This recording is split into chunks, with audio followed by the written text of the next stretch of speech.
Bonjour Eric. Bonjour. Bonjour, merci Eric d'être avec nous ce matin. Vous êtes trader, formateur et coach. Eric, à l'instar des grandes places boursières mondiales, le DAX a ouvert en hausse ce matin à la suite du statu quo de la Réserve fédérale américaine et du ton dovish de son président Jérôme Powell. Ceci étant, est-ce que ce sera suffisant pour sortir les cours de leur canal dans lequel ils semblent être enfermés entre 14 800 et 15 000 points? Franchement, je ne sais pas. Je ne sais pas. Tout ce que j'ai pu voir, en tout cas, c'est qu'hier, le DAX n'a pas réussi à monter au-dessus de 15 000. C'est-à-dire qu'il est au-dessus aujourd'hui. Ce matin, il ouvre en hausse parce qu'il a ouvert en gap haussier cette nuit. Assez surprenant d'ailleurs, ce gap haussier en pleine nuit, comblé ce matin, vers 7 heures, il était comblé. Et là, ça repart à la hausse. Bon, je ne sais pas s'il y a un catalyseur, j'en sais rien du tout. Tout ce que je vois simplement, c'est que nous sommes dans une zone qui reste à franchir pour envisager une reprise et potentiellement le déclenchement d'un signal court terme haussier. Alors, je dis très potentiellement parce qu'en fait, on a peut-être touché un point bas temporaire, c'est possible, hein, 14 645, c'est le niveau que je vous donnais déjà il y a 15 jours pour vous dire, voilà, ça c'est le premier gros niveau de la zone. Si on descend, on va sans doute descendre dans le calme parce qu'il n'y a pas de gros intérêt, de gros intérêts vendeurs, de grosses contraintes techniques non plus. Donc ça devrait se passer dans le calme. Ça s'est passé dans le calme. On a été chercher ce gros support à 15 645, monté exactement où on était mardi de la semaine dernière, c'est-à-dire 15 000. Là, on avait en fait échoué à remonter la première fois. On avait fait un premier pullback, hop, on est redescendu. On a fait un plus bas vendredi. Donc on est venu chercher cette zone de support qu'on n'avait pas encore été chercher, et puis on est remonté, et hier, on était exactement au même point que mardi il y a une semaine, 15 000. C'est là où on s'est arrêté. On a commencé à attaquer ce niveau en début d'après-midi, mais on n'a pas réussi à aller au-delà, et puis la Fed n'a pas provoqué grand-chose de plus, puisqu'on finit la bougie en dessous, la bougie quotidienne finit en dessous. Donc, situation de double top. Ça, c'était hier soir.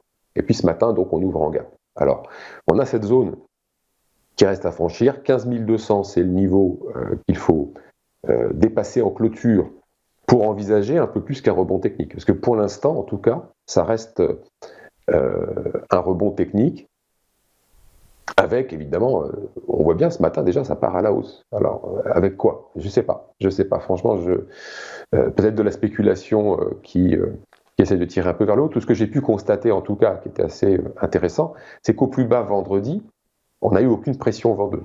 Il y a eu assez peu de contrats pour descendre, et surtout, il y en a eu la moitié moins pour remonter. C'est-à-dire qu'entre 14 645 et 14 800, il a fallu la moitié de contrats à l'achat pour repartir à la hausse en comparaison des contrats qui avaient été nécessaires pour descendre jusqu'à 14 645. Donc ça montre qu'il n'y a pas de pression vendeuse, pas du tout.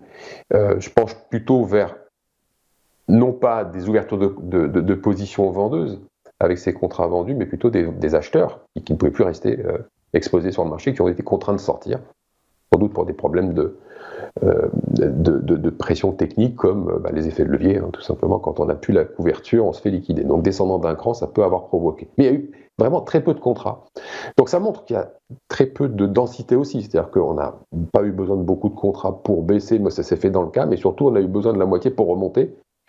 Dans le calme aussi. Et donc, le marché se déplace facilement parce qu'il n'y a pas de contrepartie, il n'y a pas de densité. Donc là, pour l'instant, ça monte. Alors, comme c'est remonté depuis 3 séances, lundi, mardi, mercredi, la volatilité, elle fait quoi? Elle baisse, c'est logique.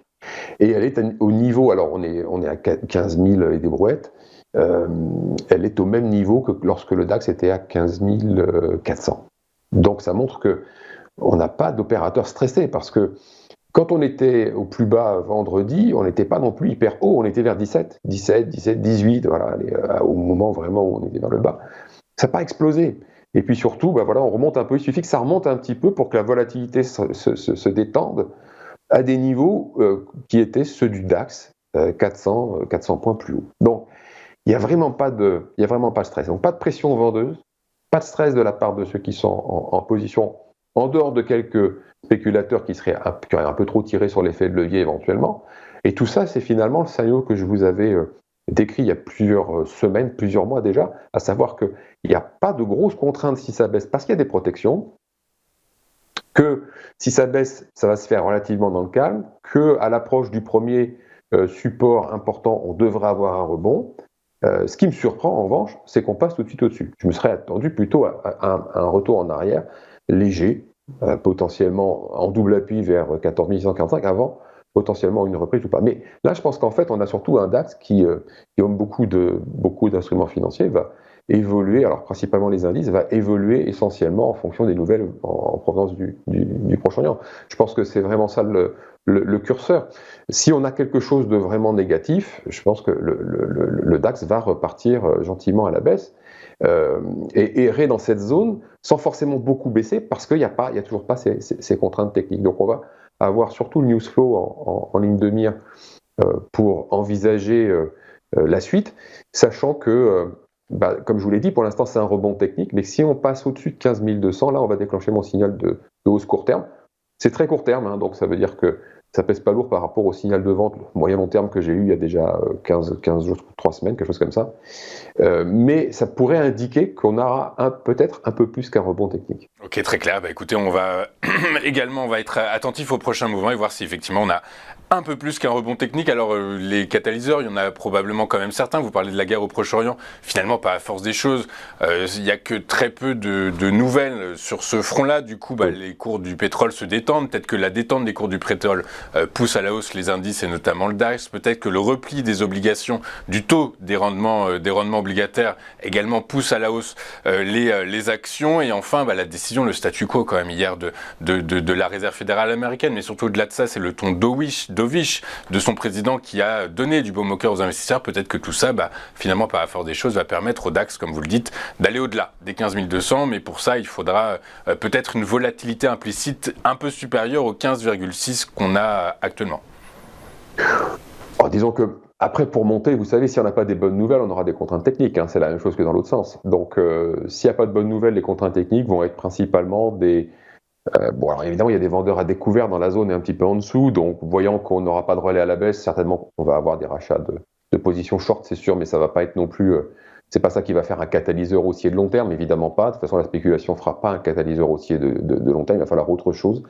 Il va falloir qu'on ait du volume. Là, il y en a, mais il y en a pas. Il y en aura pas. On va voir comment ça va monter, mais je pense pas qu'il y en aura beaucoup à la hausse. Ce qu'on peut avoir en revanche, c'est au niveau des contraintes techniques, c'est les vendeurs de call. Ceux qui ont vendu des calls tout en bas, pour ceux qui en ont acheté.